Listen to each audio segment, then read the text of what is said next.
Remember our first here on my TV, our Netflix queue misses you on my bedside table. I can't sleep without you. I stood there in shock, slowly realizing what had happened. Derek still had the spare key.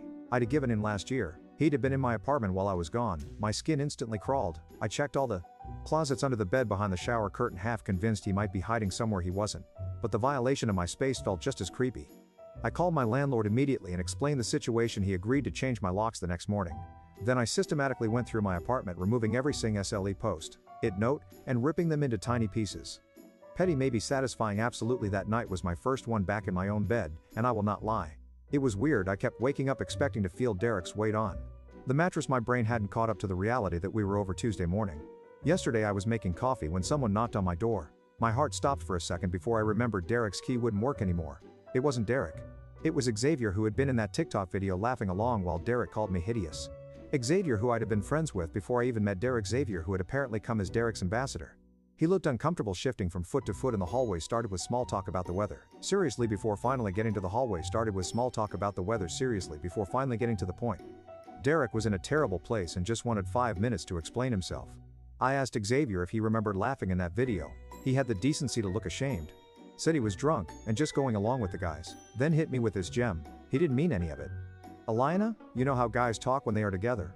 I don't want to be with someone who talks like that with his friends, drunk or sober. I don't want to wonder what he says about me when I'm not around. I don't want to be with someone who needs a public meltdown and a friendship intervention to realize he values me. I thanked Xavier for coming by, told him I thanked. Hoped Derek would feel better soon, and closed the door last night. I went through my phone and unfollowed Derek on every platform we were still connected on, took down the photos of us from my apartment walls, packed up the hoodie he always left at my place, and the Xbox controller he used when he came over. Put them in a box in my closet, not ready to return them yet, but not wanting to see them either. Then I ordered myself dinner from that place.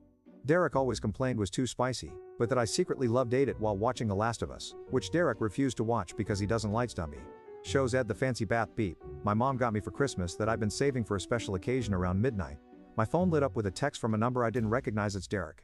Please don't block this number. I just need to know one thing. Did those 3 years mean anything to you? Because they were everything to me. I stared at those words for a long time.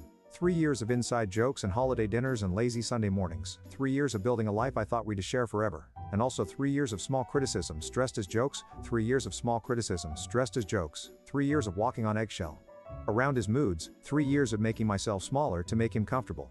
I didn't reply. Just added the number to my blocked list and turned off my phone this morning. I woke up and did something